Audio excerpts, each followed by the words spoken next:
We've got our second and third quickest qualifiers are going to join us right now. We appreciate them coming in. Greg Biffle was just in here an hour or two ago, but I know your life has changed immensely since then. Yep.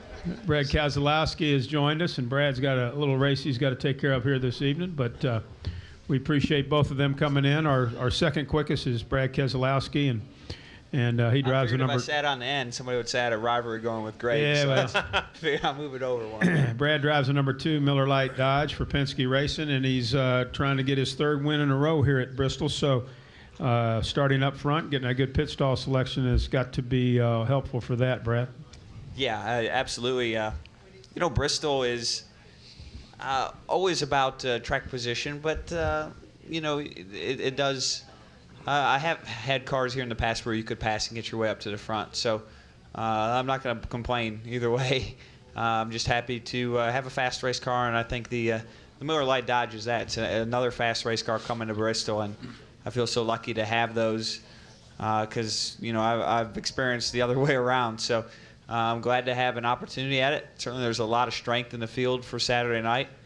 And I think, obviously Greg's one of them, and certainly Casey was very fast in practice. We'll see how it all shapes out. So it's good to see Casey win the pole. I know we were really close, and I wanted it, but it's just one of those deals. We were maybe saving a little bit more for qualifying and never got a shot at it. But that's racing, and you catch good breaks and bad breaks, and who knows, maybe we would have gone out and qualified 20th. So maybe this was a good break. It's hard to say. But we'll take it and move on and focus on the race Saturday night. Thank you, Brad. And Greg Biffle, you're our points leader, third quickest. You get good pit stall selection. I know you're looking for your first win here at Bristol. So, yeah, it would be nice. I've got a couple qualified on the pole here, but to win here is really what we're after. And we have a pretty good car. In fact, I think our car was a little better in race trim than it was qualifying trim. So.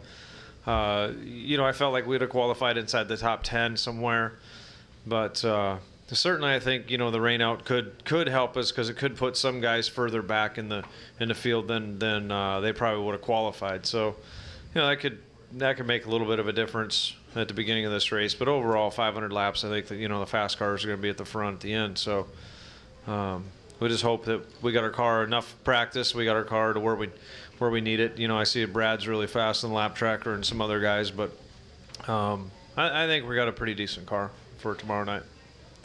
Any questions for Brad or Greg? Mike Mulhern's got one right there. Yeah, Mike Muller, MikeMuller.net. This is for Brad. Whatever that trick is that some of the guys are using and some guys aren't, first off, are you using it now that NASCAR said it's okay? And second, does it work on a short track as well as it does at Indianapolis and Michigan? You have had a lot of coffee today, haven't you, Mike? No, I've only had one Red Bull. Red Bull? Your peers are ratting you out over here. You were really pumped about that question. Yeah. It looks like you've been holding it in for like 20 minutes. I can't remember what it was. I'm sorry. It just had me smiling so hard. So you want to know about tricks and if we're running tricks on our car? Yeah. Tricks are for kids. Maybe.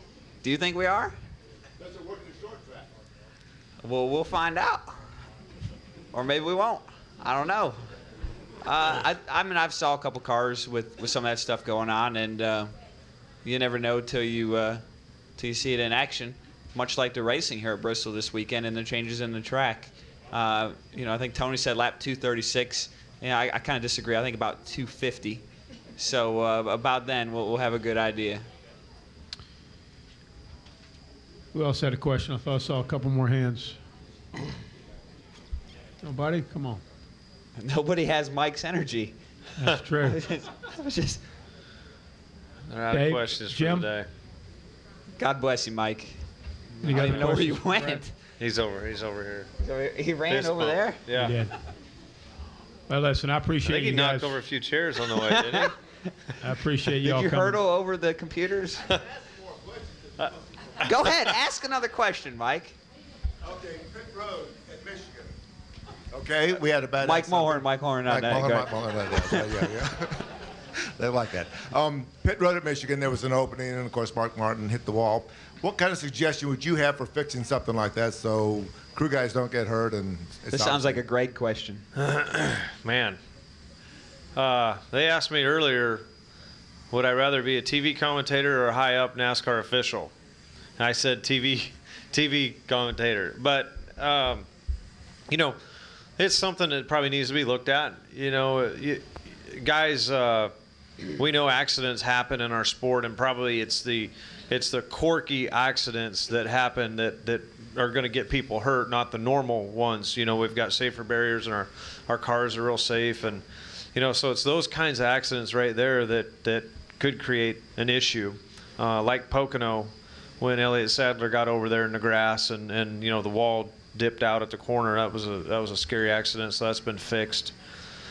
This is one of those things that, you know, I guess an easy fix would be to put a temporary barrier across that opening and just use the next opening down if you have to go to the garage area. You know, if you blew an engine or did something and needed to get out or needed to get back to the garage, just use the next opening down and put a temporary barrier there. And it wouldn't have to be a very strong barrier. You're not going to hit it with any kind of force because you're not going to have the angle at it. You're already inside the pit area, so it wouldn't have taken anything to kind of graze the 55 car on down pit road there. So I would say that's probably the first and easiest fix there would be, to just put something temporary in that opening.